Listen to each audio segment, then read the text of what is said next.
Bruin News Now is made possible by the generous support of C-Spire, Orange Theory Fitness, St. Dominic's, and these fine sponsors.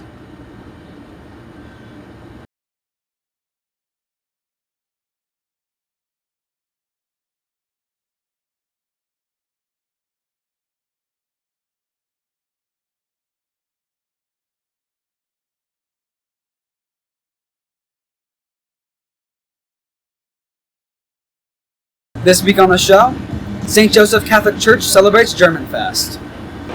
The Bruin swim team competes in the state championship. Going to the Bruin football game tonight in Madden? Look for dry weather with temperatures in the 70s. Weather, sports, and all the news are coming up next. Bruin News Now for Friday, October 1st, 2021 begins right now.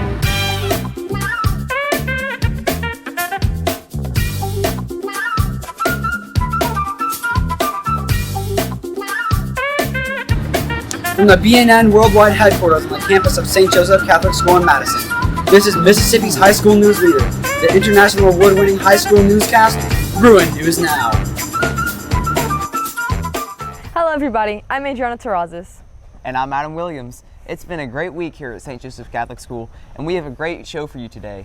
Homecoming week begins Monday. The first academic quarter of the school year ends next Friday, and after several weeks of wearing masks on campus to combat the coronavirus pandemic, we are now able to go mask-free if teachers allow in their classrooms. That's just one example of how life is slowly getting back to normal. You want a taste of life before the pandemic? Look no further than last Sunday when St. Joseph Catholic Church in Gluckstadt celebrated German Fest. Hundreds of people gathered on the church grounds for the all-day event.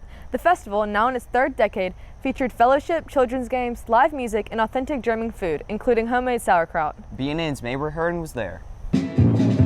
German Fest, one of St. Joseph Catholic Church's largest fundraisers, was held on Sunday. German Fest brings people from all over the metro area together to eat, drink, and play games. German Fest is very important to our community. It provides us income for the year, plus we pledge a great percentage of it to local charities. So we look at it as being able to help the community as well. And we look forward to showcasing our wonderful St. Joseph Church to the community by welcoming them onto the grounds and giving them good German hospitality and having a good time with their families.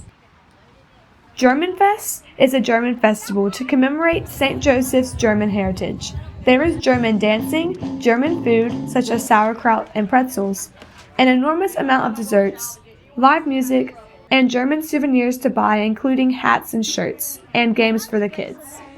I just moved to St. Joseph Catholic Church, and this is my first time at German Fest. It's a lot of fun. There's a lot of food, a lot of people, and a lot of different activities here that you can do. People really enjoyed German Fest for getting together with their friends and family to profit the church and charity, and celebrating and having a good time. Looks like German Fest was a huge success. I'm Mabry Hearn reporting from BNN. Thanks, Mabry. Beginning Monday, St. Joseph Catholic School will begin its own celebration, Homecoming with the theme holidays. Each day next week will see a themed dress day for students. Monday is rocking around the Christmas tree, Tuesday is St. Patty's Day, Wednesday is red, white, and blue, Thursday, homecoming t-shirt, and Friday, October 8th, is blue and gold. If students choose not to dress in theme, then they must wear their regular uniform. The homecoming court will be presented and the Queen crowned at halftime of the homecoming football game on Friday, October 8th, when the Bruins host Sacred Heart from Hattiesburg. Students in grades 9 through 12 will choose the homecoming queen from among the 4 senior maids in an election next week. Of course, the entire homecoming celebration comes to a close on Saturday night, October 9th, at the homecoming dance in the gym. This week during homecoming, we're going to have a pep rally every week, every day of the week, Monday, Tuesday, Wednesday, but Friday we have Mass, and then we're going to have a big pep rally on Friday. We have it themed holidays, and yeah, it's supposed to be fun. Besides German Fest and St. Joe's Homecoming, St. Francis Catholic Church in Madison will host its own major attraction, the annual Cajun Fest. Anyone attending this free event can expect fellowship, fun, children's games, and lots of great food like crawfish, etouffee, jambalaya, seafood gumbo, fried shrimp plates, shrimp po' boys, pulled pork sandwiches, and more. The event is from noon to 4 p.m. on Sunday. Cajun Fest is where you can come out to St. Francis and have great food, music, and have fun. You can also sign up to get service hours, and you can do booth things, and you can do snow cones, fries, hot dogs, burgers, and just have fun. And I'm really excited to do it this year. Another event returning this year to St. Joe is Trunk or Treat, the event in which children dress in costume and safely trick or treat is set for 5 to 6:30 p.m. on Tuesday, October 26th, in the parking lot near the Fine Arts Theater. This annual event usually attracts a lot of children to campus. The paper chain contest is back this year. By donating $1, you will get 4 slips of paper to add to your grade's paper chain. Whichever grade has the longest chain will receive a free dress day. All money raised from this Bruin-thon-sponsored fundraiser will go to Blair E. Batson Children's Hospital. With the end of the first quarter comes another school holiday. St. Joseph Catholic School will be closed on Monday, October 11th for Columbus Day. The school will reopen, classes will resume, and students will begin the second quarter at 8 a.m. on Tuesday, October 12th. Enjoy the holiday. I'm going to the fair on Columbus Day to eat food, live it up, ride rides, and have a great time. Coming up, Zach Kilpatrick has the latest in Bruin sports, including the swim team's trip to the state swim meet. And JJ Tice has your Bruin football game day forecast. Stick around, sports and weather are next.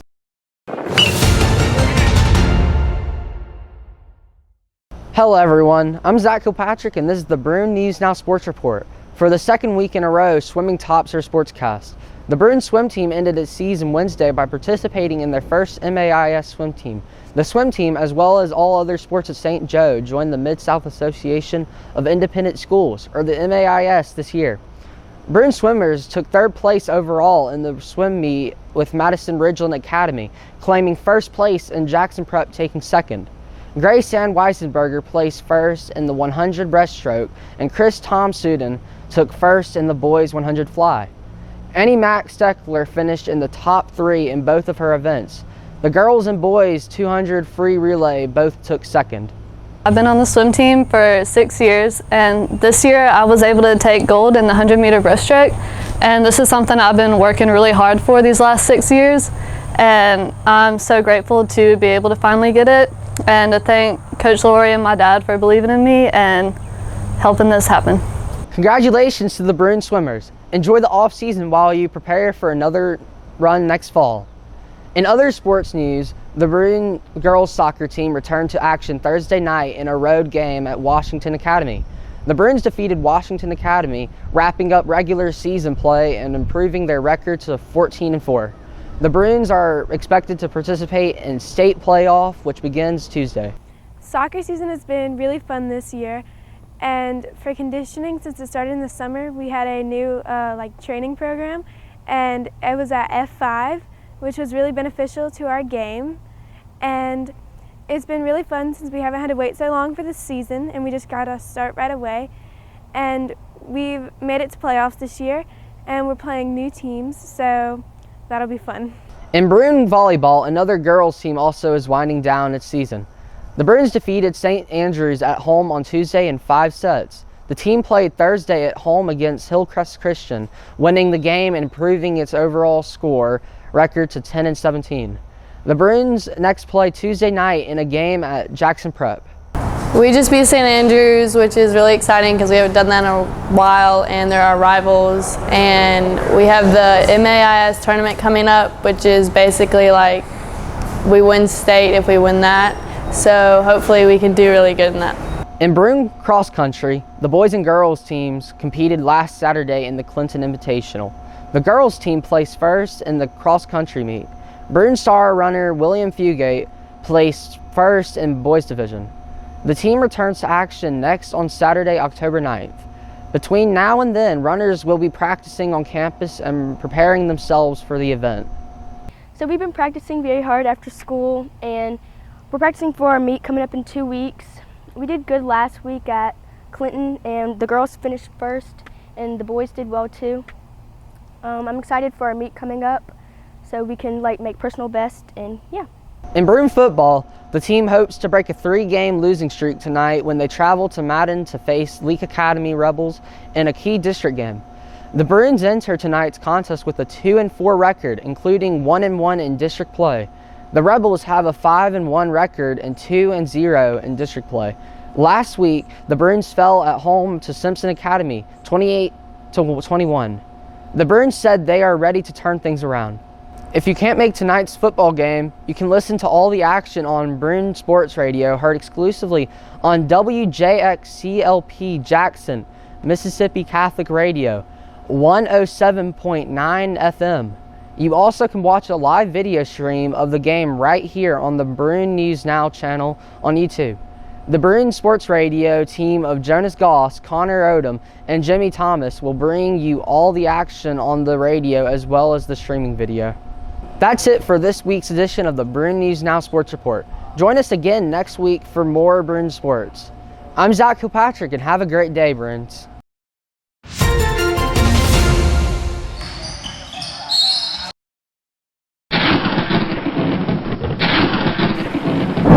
Hello Bruins, I'm JJ Tice and this is your game day weather forecast.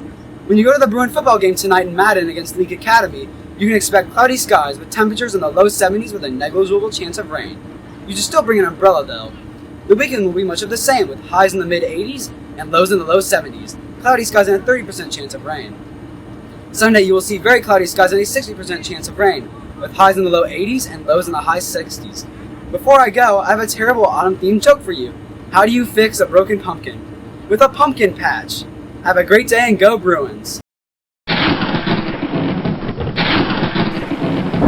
Thanks to Zach and JJ. This has always been my favorite part of the school year because of all the sports that you can watch. It also provides great opportunities for seasonal photos. You know, memories that last forever. That's a little corny, but it's also true. Speaking of which, this week students in the print journalism class had a visit from an award-winning photographer with the Associated Press, Rogelio Solis. Mr. Solis offered a ton of advice for the staff of the Shield yearbook, all of whom are in print journalism class. He offered tips on how they could capture great sports action photos and document history for next year's yearbook. I've been with the AP for 27 years. Before that, I was a freelancer for them for a few years. I've been a photographer for the governor's office. I worked for Governor Ray Mavis for 3 years as his staff photographer. I worked for the Catholic Diocese as a photojournalist for 5 years. Then I got out of journalism school at the University of Missouri. Well, that's it for this week's edition of Bruin News Now. Thanks for watching. Remember to subscribe to the Bruin News Now channel on YouTube, where you will find this episode and an archive of all other episodes of the award-winning student-produced newscast. And remember to tune in again next week for our homecoming edition of our weekly newscast. Thanks for watching. I'm Adam Williams. And I'm Adriana Terrazas. From all of us here at Bruin News Now, have a great weekend. So long, everybody.